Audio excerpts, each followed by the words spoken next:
I'm Andrea Isabel Lucas, founder of Bar and Soul and author of Own It All. The Own It All podcast is all about how to stop waiting for change and start creating it. I interview inspiring folks and leading thinkers who share tips on how to make a difference in your life and the world around us. Listen in each week to harness your power, maximize your time, manage boundaries, rock your career, health, relationships, and be an ally for causes that matter. We'll help accelerate all you're capable of doing with practical advice, stories, and strategies. Get ready to own it all because your life belongs to you.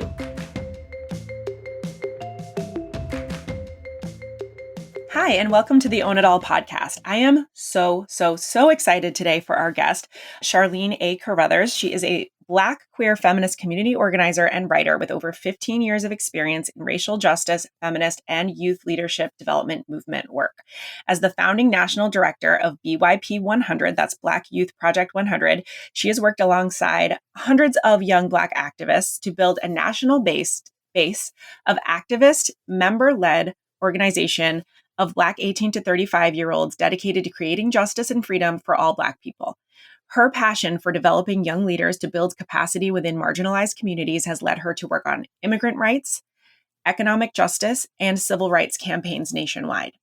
She has led grassroots and digital strategy campaigns for national organizations, including the Center for Community Change, the Women's Media Center, colorofchange.org, and National People's Action, as well as being a member of a historic delegation of young activists in Palestine in 2015 to build solidarity between Black and Palestinian liberation movements.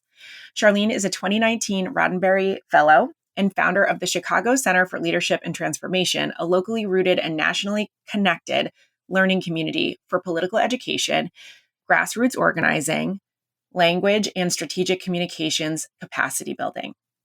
Her work has been covered in several publications, including the New York Times, Washington Post, Chicago Reader, The Nation, Ebony, and Essence magazines. She has appeared on CNN, Democracy Now!, BBC, and MSNBC.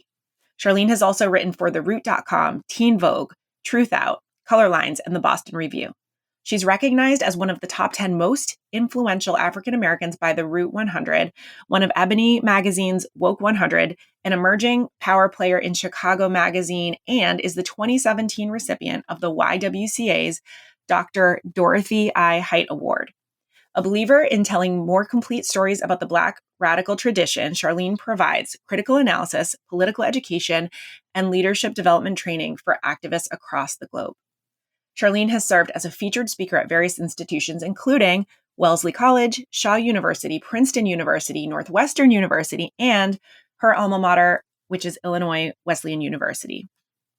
Charlene also received a Master of Social Work at Washington University in St. Louis. Charlene was born and raised on the south side of Chicago, where she currently resides and continues to lead and partake in social justice movements. Her inspirations include a range of Black women, including her mother, Ella Baker, Kathy Cohen, Marsha P. Johnson, and Barbara Ransby. In her free time, Charlene loves to cook and believes the best way to learn about people is through their food. Thank you so much for joining me today, Charlene. Of course. Thank you for having me. I am so excited to chat with you, and I almost just don't even know where to begin. Also, I don't think this was in your bio, but you are on the board of the Women's March. I am a board member of the Women's March. Just that. Just another little something to add to the list. Oh yeah, it's new. It's very new. I joined the Women's March board just a few months ago, and still learning the organization, its members, and the work that's ahead. That's awesome and so exciting. And as far as the Women's March, I know you're just kind of getting started there, but is the Women's March movement starting to be something more than just organizing an annual event? Are there other aspects that are starting to emerge through that organization? Mm-hmm. So one of the great things that I've learned about the Women's March since joining the board of directors is that we have such an amazing staff that has actually been on the ground organizing every single day, working with young people, working with the various chapters across the country, and also running online campaigns and building coalition with organizations across the country. And that's lesser known than some of the really big moments that blow up in the news or the media. And the great thing about the Women's March is that it's actually full of many different leaders and not only a few people steering the ship. Is actually a ship that's moved forward by a lot of different people. Mm, that's amazing. And it makes sense. Going back to the initial event in January 2017, it was really about just this, I don't know why I want to say critical mass, but this mass of women and allies really just coming out in force to show solidarity and commitment to equality and, the future really of the country and the world. Absolutely.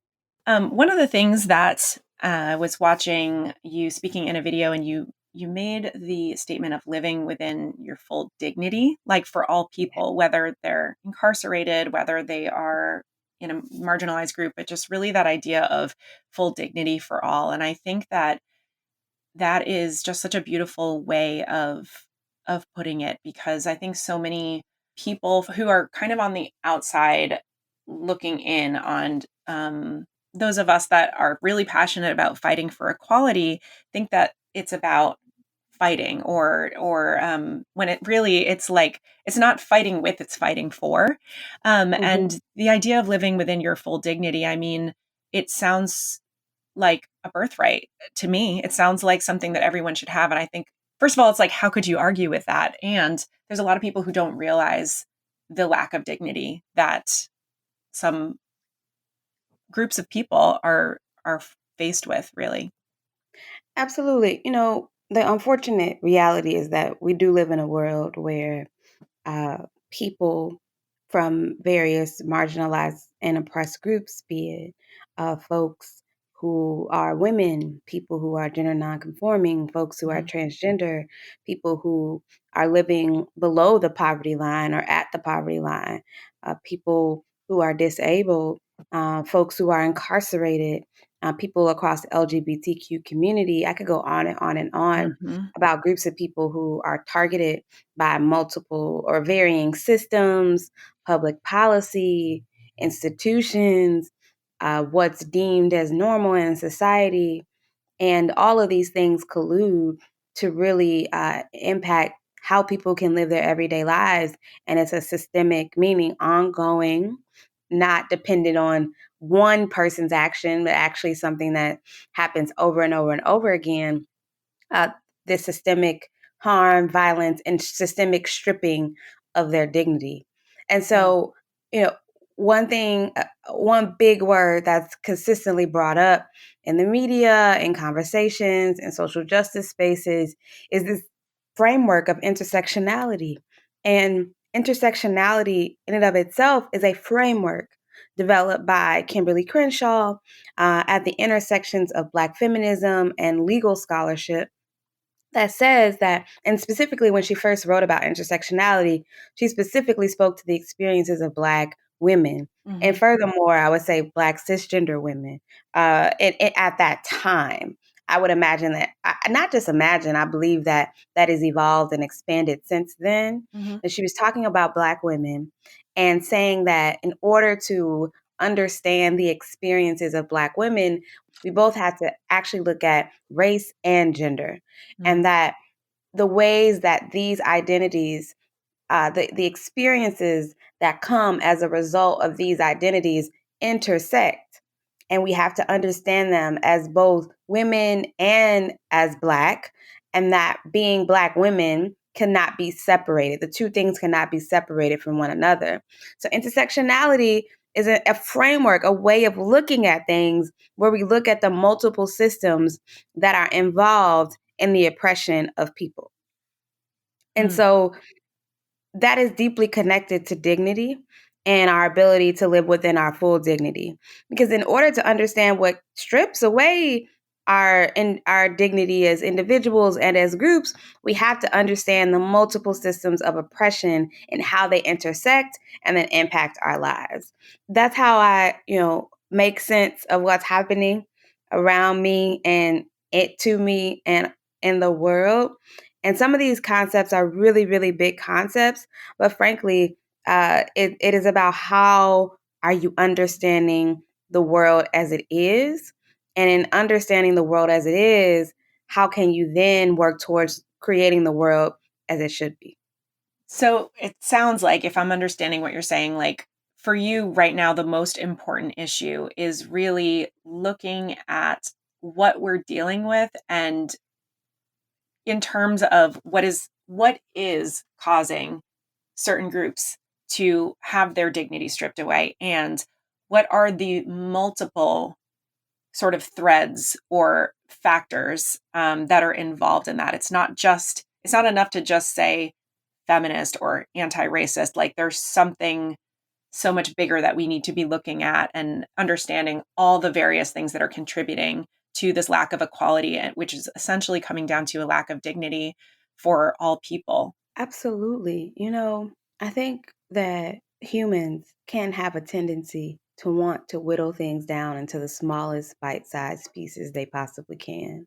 And be it a feminism that only thinks about issues that happen or issues that impact white women, or thinking about anti-racism as like a central tenet of what needs to happen on its own, and just being an anti-racist is enough. Both are woefully insufficient frameworks, Mm, or woefully insufficient approaches. They're not enough. mm, We have to look across systems, we have to look across realities and experiences. There's no such thing as collective liberation where capitalism still exists, or where sexism still exists, or where ableism still exists, or frankly, the primary way that we deal with conflict, harm, and violence is through policing, prisons, and punishment. And so we have to think a lot more broadly, and that's possible. And it can seem really, really overwhelming. I think the gateway into all of that are the stories that we tell. mm, It's the stories that we tell, and knowing that, it's not about my single journey as an individual to get us all, liberated, or to secure more freedoms. And it is about the collective efforts, and knowing that everybody won't do everything, can't do everything, but everything has to be addressed. And there are enough people on this planet to address the varying things that are happening to people, and frankly, what's happening to the planet as well. Okay, you just actually went into a really big question that I have. You just actually mentioned a couple of things that I definitely need to circle back around to after this. I'm like so excited. I don't know where to start, but I do want to start where you just ended, because so this is one of my biggest questions for you, is like there Hmm. are so many issues to care about. There are so many things that are not okay. There are, like you just said, we try to compartmentalize things somewhat. It's like, okay, well, here's racism, here's gender discrimination, Yeah. here's LGBT discrimination, here's racism. There's all these compartments, right? But then you brought up the environment. Like I feel like there's so many issues to care about and that we should be doing something about, that it can feel overwhelming, and it can feel like our efforts are never enough. Like there's nothing we can do that's going to make a difference on all these separate issues, like, which I understand are not entirely separate, right? They're all kind of woven together. But I guess what I'm getting at is, do you think it's okay to just pick an issue and to be like, you know what, this is my little section of the brick wall, and I've got my little pickaxe over here or whatever, and hammering away at this little section? Like, do you think we have to be contributing on all the fronts for all the things that matter to us? Or like, how do you manage that? How do you manage caring about so many different issues? Do you work on all of them? Like the average person, would you have them sort of pick their little niche and like hunker down and work there? Like, do you know what I mean? Yeah. So I'm 34 years old, and the first time I ever got involved in any kind of activist work was I was 18 years old. Mhm. And since then, I have worked on a myriad of causes. And, I didn't set out at the very beginning and say, I'm going to work on this one thing and that's it. When we put our activism and our community organizing, or people who do advocacy work, into a lifelong like pursuit, Mhm. then the conversation is different, right? Of course you can work on many different things over a lifetime. We shouldn't see every single thing at every moment as the most urgent thing. Right. Okay. Moving only in a spirit of urgency will lead us to only focusing on one thing and picking away at the wall in one area. But if we say over my lifespan, there are so many different contributions that I can make. I believe that that's a much more generative or fruitful pathway to in doing this work. And so, if you care about the conditions of women, I don't know an issue that doesn't impact women. I don't know a single issue that doesn't impact women in some kind of way. Hmm. And so over your lifespan, even if you're 60 years old and you decide to do this, what do you want to do in the next year? That means that you could join a particular organization, but maybe that organization has different things going on. Or maybe you donate your money Hmm. to different types of organizations. Or if you have access to space, buildings, meeting rooms, you make that space available to other people. Mm. There's so many different ways to contribute. It isn't just about where you can physically put your body. It is about what kind of community are you a part of? What are you reading? What are you teaching other people? What kind of information are you sharing? It's all of those things I believe that go into actually transforming the world that we live in. Those are really good points. I want to kind of like unpack that a little bit because I mean, this is definitely something that obviously I get passionate about it because I struggle with this myself, which is like you've got a variety of different social causes that matter. And then to your point, you're making an excellent point that like you've got different resources you can give. Maybe it's like you said, shoot, I've got space that groups could use, for meetings. I've got my Mhm, social media platforms. I've got my newsletter. mhm, I've got, money that I can donate to different things. So there are different ways mhm, of contributing. I think that we can get very reactive to like the latest thing. And it's like, oh my God, like another, God forbid, like another shooting. And like, okay, I've got to throw my weight behind the gun control thing right now. And then like, oh my God, the mhm, freaking rainforest is on fire. Like I should be more focused on the environment. And some other shitty law passed or some other bullshit thing is happening in the government. Like I need to throw my weight behind like women's reproductive rights. And it can just feel like with the news cycle, I think it can feel so overwhelming to figure out where your time and energy and efforts are best spent. mhm, So I guess I like where you're going with like, okay, what resource do I have that I can allocate? Like if okay, this thing now I'm like, this just triggered like this passion that I have for whatever the latest thing is, be it whatever of those things I mentioned, say it's gun control. Maybe it's okay, making sure that I'm making, a regular donation to something like that. Or if if I do have time to mhm. attend a meeting and find out more about how I can help.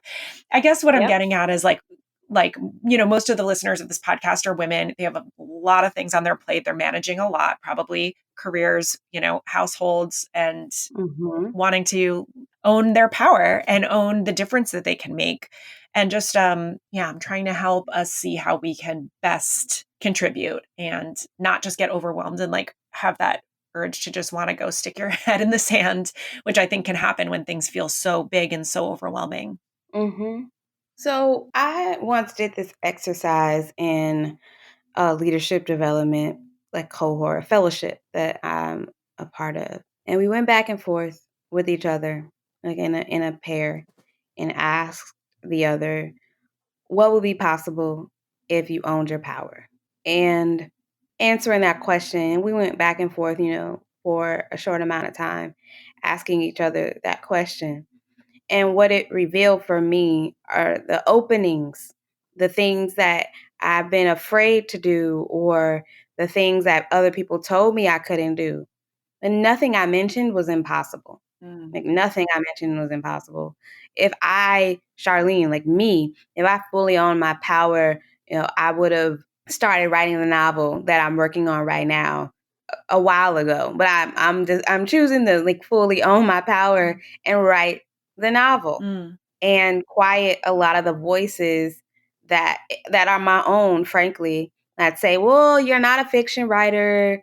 You're supposed to write like more explicit political things or what have you about social movements and all that stuff." But saying that actually, I have a lot to say, and I could say it in many different ways.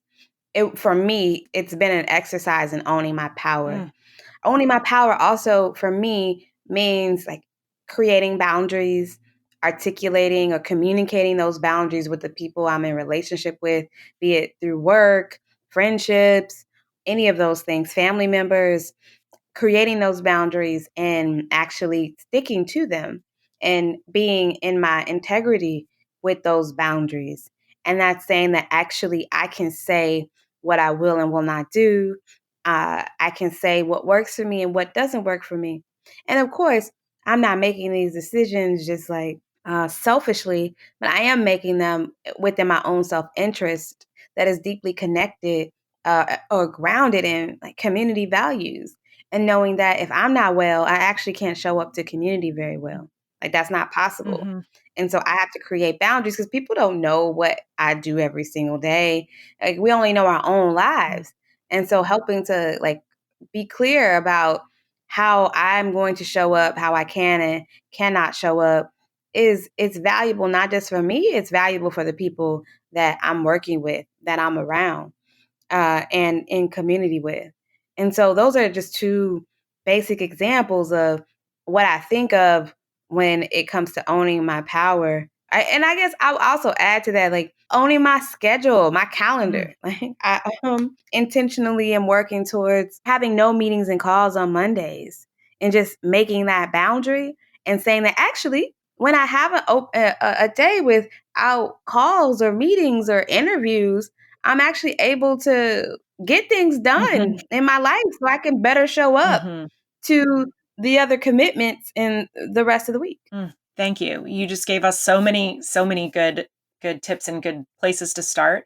And I love what you said about your novel because you already shared that the importance of storytelling and how and actually I was at a conference this last weekend and which side of it your brain? So yeah, it's like your right hand is associated to your left brain and that's the side that's more like structure and organization. And so this was a documentary creator who was giving the presentation and he was saying that you would think that storytelling is a right brain thing, like it appeals to our creative side and everything, but it's actually your Mhm, left brain because it helps us organize mhm, information and figure out what we're supposed to do with it. So that was incredibly surprising to me, but also I mean, I think it's the best way to get a message across, and as well to help people see perspectives that they might not be otherwise aware of is through storytelling. So that is so mhm. powerful. But to come back to your point, what a great exercise. What would be possible if you owned your power? Yeah. I mean, that is something we can all be asking ourselves. And I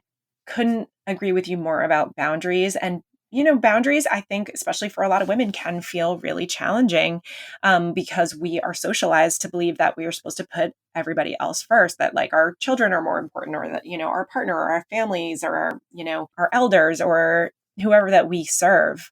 But to your point, like, you can get a lot more done if you create the boundaries that you need and the structure that you need around yourself in order for you to be able to make your greatest contribution and really Mhm, contribute what you're here to contribute. And what a great place to start is mhm, with your schedule. Because yeah, like you're just to have that time for focused work. We live in such an age of distraction and especially with social media and where it can be so triggering, quite honestly, so upsetting, and it can really affect our ability to focus and sort of think clearly. I was curious because I absolutely agree with you on schedule. And I love what you said about integrity. It's like being integrity with yourself. Like, what do I need? Am I being honest with myself about what I actually need? Because we can be really unrealistic about what we think we can tolerate or, kind of put up with when in fact what we're doing might be very unsustainable and leading us down a path of burnout. My question for you is what boundaries do you have for yourself personally, if you have any that you'd like to share around managing either communication, like just being in the age of the smartphone, or specifically around social media? mhm. So I have a slight reputation, or actually a strong reputation, for going to bed early. Hmm. But I don't actually go to bed that early all the time, but that's what people think because I have done it. I did do it, or I'm the person who will leave the social function like pretty much like right before 10 p.m. Hmm. so I could leave and decompress or go to sleep or just do something else. And so that is tied to how I generally don't do calls or work or meetings or anything after 7 Okay. o'clock, sometimes a little bit earlier. And like when I managed a full staff at BYP 100, like unless it was an emergency, they were not getting phone calls from me after a certain time at night.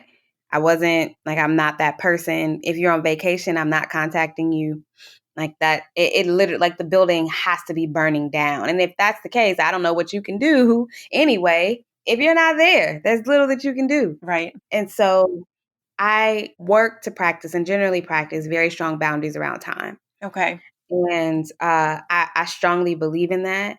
And which is why if I miss something, it's usually because it's not on my calendar. And it's kind of sad because I live by my calendar. Hmm. And if it's even my personal things, I have to put everything on the calendar. Otherwise, I just don't remember it. Okay. And I really think it's about respecting my time and respecting the time of other people Mm. or other folks' time.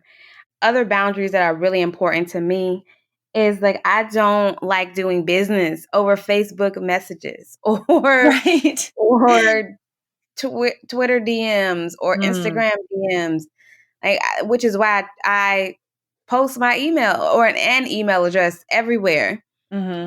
so that people can see it or get it. And I actually realized like a couple months ago that I didn't have my website on my Twitter profile and I had to change it. I was like, oh, no wonder people can't find me because I don't have a website on here. That made no sense. So it's different things like that. Does that am I answering the question you asked? Yeah, you Oh, are okay. so Okay. answering the question. Yeah. So what you're saying is like you create a lot of boundaries around how you will and won't communicate, especially around anything work or project related. You shut down at a certain time each night so that you can actually live your life and not just be available 24/7. And yeah, I totally get it on wanting to be contacted certain ways. I hate when people text me about business. I hate getting those Instagram messages on business stuff because I will lose track of it. I'm not monitoring this inbox the Yep. way that I do my email inbox. And sometimes if it's like something, a great opportunity, like a sales lead or something, Of I will, course. well, I'll take a screenshot and I'll email it to myself so that at least Mhm. it's in my inbox now and like there it won't like just die. It won't just like go there, die the way it could in my social media inbox. But I totally get that. Like just having some ability to compartmentalize the different areas of life and how you are going to be available and communicate. Also, I'm just like, I'm glad and kind of relieved. Like, I relate to so much what you were saying about like, if it's not in the calendar, it's kind of like not even in your reality. And when you were talking about the various different ways that you can contribute to the causes that matter to you, I literally in my head started going into like my quarterly planning process and I was like, "Ooh, I could do quarterly planning for the causes that matter to me and for like activism and I could like decide this quarter I'm going to or like for the year these are my goals. Like I want to have my primary cause be this and then I'm also want to make a difference in these other areas and then like perhaps this quarter I have this goal for my activism and then like I want to allocate however many dollars or hours or whatever to these other different causes. Like that might be a way to just, and I mean, I'm very nerdy in that way, but for me, I was like, oh, that's a way to not feel overwhelmed and to feel like I can get organized around what I want to contribute to. Mhm. Mhm. Hey, it's Andrea again. Can I help give you the courage to own your life? Want to redirect your time towards the goals and experiences that really matter? Get your copy of my book, Own It All, on Amazon. Part manifesto, workbook, and expert interview collection. Then, let's connect on Instagram, Facebook, or Twitter and continue the conversation. Find out more at AndreaIsabelLucas.com. So I know you have a lot of different social media platforms, and obviously the work that you do, you're doing a lot of activist work and you're talking about politically, charged issues online. Do you have policies in terms of like, do you have a don't feed the trolls policy? Do you ever turn off commenting? Do you respond to comments that are just like straight up ignorant? Like, do you engage with arguing with people online? Like, do you have any personal boundaries around that?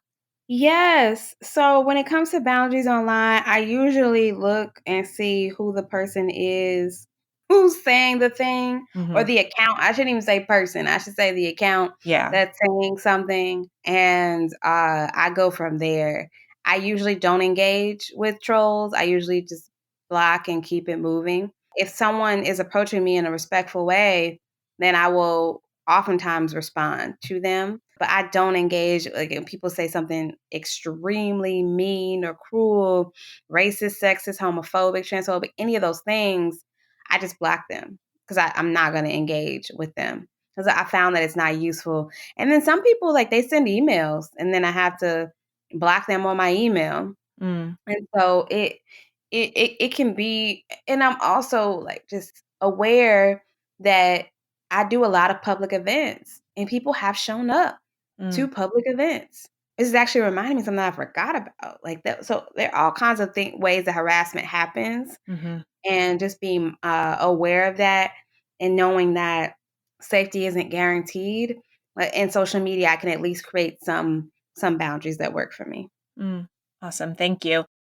So, question, I guess, as a white woman who really does give a shit and like want to make a difference for all these causes that we're talking about today, like, what do you wish all white women knew? Or, like, especially white women who want to help more, do more, contribute, make a difference for dignity for all people, like we've been discussing. Like, is there anything that you're like, damn it, I just wish white women knew this?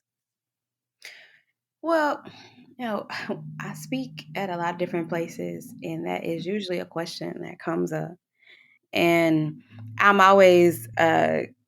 Yeah, I tend to giggle a little bit because I feel like there's so much information out there, and at the same time, I've learned as an educator that things have to be repeated over and over and over again, and they have to be Mm, processed in many different ways. mm, And so, white women in particular, I think it's especially important for white women to study and read people who are not white women mhm, about and who are writing on race, class, and gender, and to read those other folks and to read Black feminists, particularly radical Black feminist texts, and to also like there's work that that you all have to do with each other, mhm, and there are willing people, like they're willing, like Black women and other women and women of color who are willing to have like the initial conversations with people. I know that that exists, mm, and people then have to go back and do the work so that they can be prepared to even enter like continue conversations. mhm, And authentic relationships just really, really matter. And knowing that just because you care about something doesn't mean that you're best positioned to lead on it. I think about mm, it for myself. There are many things that I care about. I care about how Black people who are undocumented immigrants in this country are treated. mm, I, as a person who is not undocumented, have a responsibility to show up as a co-conspirator. I also have a responsibility to show up, in real principle solidarity and to show up as a support. I'm not the person who should be on the microphone talking mhm, about, why how this impacts people. I'm not the person who should be making the decisions about how the money is spent or where the money goes because I'm not the person who is impacted acutely by this reality. I mhm, can contribute for sure, but I don't get to say what I don't get to direct the conversation. And so I've observed white women directing conversations that they shouldn't direct, directing decisions that they should not direct, and also demanding space in organizations, in conversations, in movements that they shouldn't have. And it's not that everyone doesn't matter. People, like your existence as a human being holds value, and it doesn't mean that we are entitled to every single space all the time. And mm, knowing that there is so much work to do with white women, particularly, I mean, when we look at when we look at the voting patterns of white women in the United States, that's a lot of work to be done to organize white women to support platforms and candidates and campaigns that are actually about improving our lives and not taking away our ability to make decisions and live within our full dignity. So that's the mm. stuff that I think that we would actually live in a better country if white women took more of the approach that I just talked about. Okay, awesome. So I kind of want to like recap that and make sure that I got it and like kind of unpack it a tiny little bit. So what I hear you saying is like, I love that you use the word entitled. Like, just because you care about an issue or that you are consider yourself a woke person doesn't mean that you're entitled to be a part of the conversation, or certainly not to be leading a conversation if it's not something that you are directly have direct experience with. It sounds like it would be a lot more beneficial to find the people who are leading those conversations that are entitled to be leading those movements and support them, and find Yes. out how you can support them. And it sounds like as well, you're saying that like we need to be make sure that we are listening, reading, following the people who have the perspectives that we don't have, especially those radical activists who are, saying something new, like trying to educate us. Like there's people out here trying to educate us. We need to make sure we're listening, reading, watching, consuming what they're sharing with us, and educating ourselves in that way. Yeah. So I also heard you say that one of the things we need to look at is the way that white women are voting. And that is something that we white women can be working on with our fellow white women, is helping to make sure that we are putting our votes in the right place where they should be going. So, one of the things that I often worry about is, by asking women of color to share their perspective, am I asking them to do the emotional labor of keeping on educating me as someone with white privilege when that's like already been done? And I heard that a little bit in your response of like, wow, I keep on getting asked about this. I kind of feel like it's been said, but I guess I'll keep answering it because people need to hear it again and again. Can you speak to that a little bit? Sure. I mean, so what's important is that are you in, like, do you have real relationships with people who are not you, who are different from you?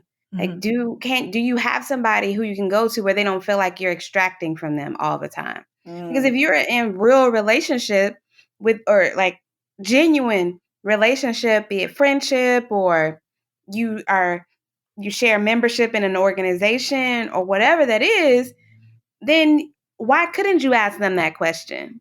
hmm. It's through relationship that you're able to do that. But most of the, or oftentimes when I experience it, somebody on Twitter, somebody at a speaking event, someone I'm having an interview with, I don't know these people. And Hmm. so when I'm asked by some general person in an audience at a university, like, why haven't you asked the Black woman that's in your life? Oh, Hmm. because you may not have a Black woman in your life that you have a genuine relationship with. That doesn't work for you.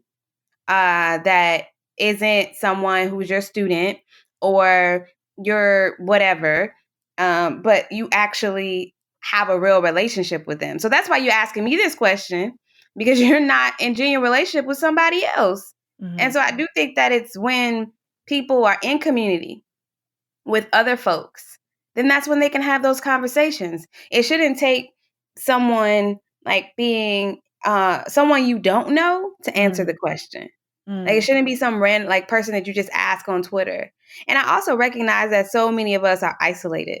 We live in isolation, Yeah. and our social networks can be very isolated, or be they can fit in a particular space. And so it's hard oftentimes. I mean, there's so many things that actually create isolation, like things that are working against us being more connected with each other. Hmm. And it has to start somewhere. If the only relationship you have with Black people is because you're volunteering to help them or they work for you, then of course you're not going to feel comfortable with asking them tough questions. You Hmm. shouldn't be asking them tough questions. Hmm. But if you actually have a friend who you talk to regularly, like, you should be able to talk to that friend about these things without everything falling apart. And they may say to you, that friend may say to you, look, I'm gonna tell you this, but then you need to go talk to some other white people, or you need to go read something, or join an organization, take a class where you can learn more. Mm. Thank you. That's super helpful. I wanted to ask you, what are some of the ways that, because you're doing a ton of activist work. You are, obviously a very busy person. We've heard your bio.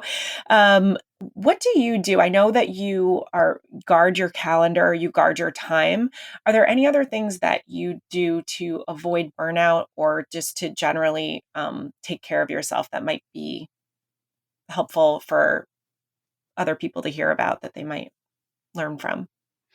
Oh, I mean, I've absolutely still experienced burnout even in doing all these things. Yeah. And I'm still recovering Mm, from the past 5 years of work.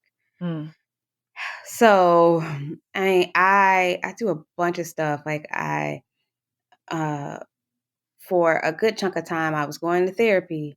I made sure that I was doing some kind of physical activity. I need to get back to that. I need to get back to both of those things. If I'm being honest, mm, I cook, I garden, I intentionally build like community with other people. Uh, I call my friends. I mm, spend time with my family members. And all of this is in some ways is a fight because there's so many different demands, so many things pulling uh, at me in different directions or trying to pull me in different directions. And so it's a fight, I guess, an internal like fight. It's the external fight to say, hey, this is the kind of life I'm trying to live. And the only way I can live this way is if I like create these very real boundaries and I say no. mm, That my no's are real and my yeses are also very real. So it's all of those things and how I take care of myself and, surrounding myself with people who can see things that I may not see myself. All those things matter. And then I do other like body maintenance things. Like I do all the grooming things that, well, not all of them, I guess, but I do a bunch mhm, of different things on a monthly basis. Like just on a regular basis, I go and take time to do those things for myself.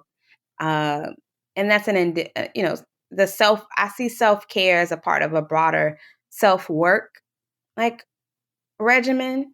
And mm, that includes, uh, assessing where I am or like taking stock of where I am, where I want to be, asking questions, you know, being a community where we are asking ourselves these questions like, what would be possible if I own my power? mm, Like all those things I think are a part of how I take care of myself and just how I am reminded of what is happening, whether no matter what it is, but just being present with what is, mm. and not completely shutting down. All those things matter. And what do you hope that people will say about you after you're gone from this earth? I hope people say that I was funny because I think I have a really good Mm, sense of humor. I've been told that I do. I hope people say that I contributed something meaningful to the Black radical tradition. That I was a good writer. That I was a good daughter. A good, as one of my comrades, Judith LeBlanc, would say, a good relative.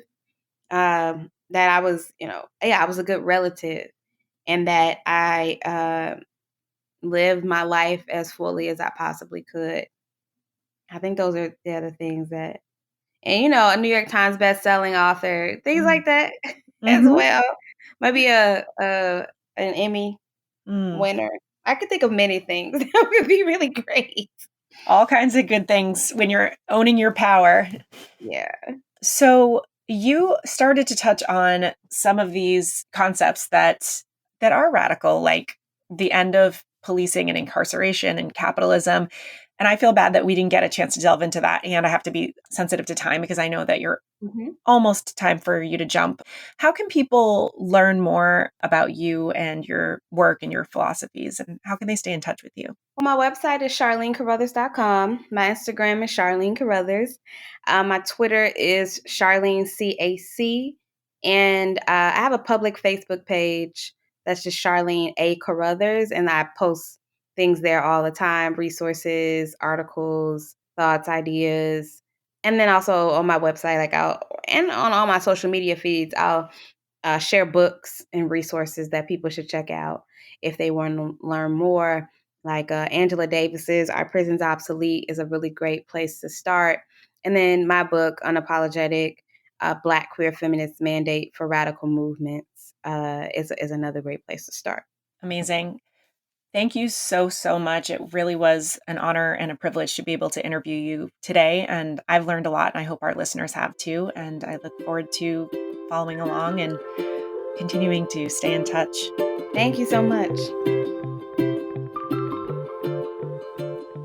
I'm Andrea Isabel Lucas. Thanks for listening to the Own It All podcast, made with love and gratitude from Boston. If you liked what you heard, subscribe, rate, and review on your app. Then, connect with me on social media for more helpful tips and techniques. I'd love to talk with you there. Or maybe I can motivate your team at a conference, retreat, or special event.